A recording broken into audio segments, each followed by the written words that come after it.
Okay, 3 hits with Rosey. I'm starting off. Where you think Matthew Knies, I'm sorry, is a fucking stud. He is a stud. I thought he was a stud before he played a game in the NHL. I think he's even more of a stud now that he's played two. Is he the savior? No, no, no. But is he in the top amount X of this roster? I can picture one, two, three, four guys that he should be playing in front of, and you're telling me he can't play in front of a single one of them?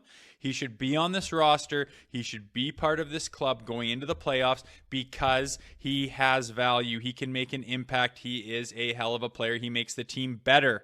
I don't care if he's 20 something. I don't care if he doesn't have a lot of experience. Those are just certain check marks on certain boxes. Are they meaningful? Of course. But does this guy have things that supersede that? The other things that he's checking the boxes on, are they better than that? I think yes. Play this kid in the playoffs. I think he's more valuable than who you're going to play in front of him if he's sitting out. I'm sorry. That's a done deal in my mind. He needs to start, and he's going to get it low. He's going to create chances, he's going to make plays, and he's going to create momentum, and he's going to get ozone time, and he's going to do all the things you need to keep rolling the lines in the playoffs and to keep wearing down the other team. He's extremely capable of that. I thought that before, and I only have been reinforced with that idea in the last two games. Moving on to number 2, Matt Murray.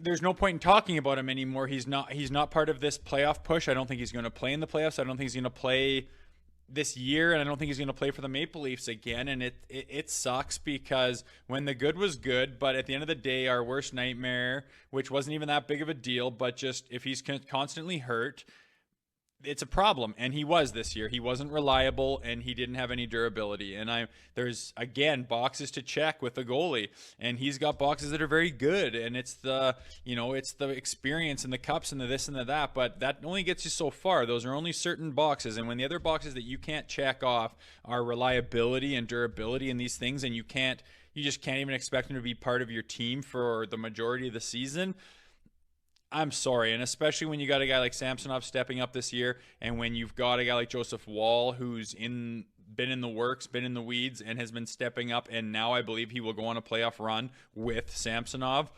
It's whatever you got to do. He's not going to be part of the Maple Leafs going forward as far as I can tell.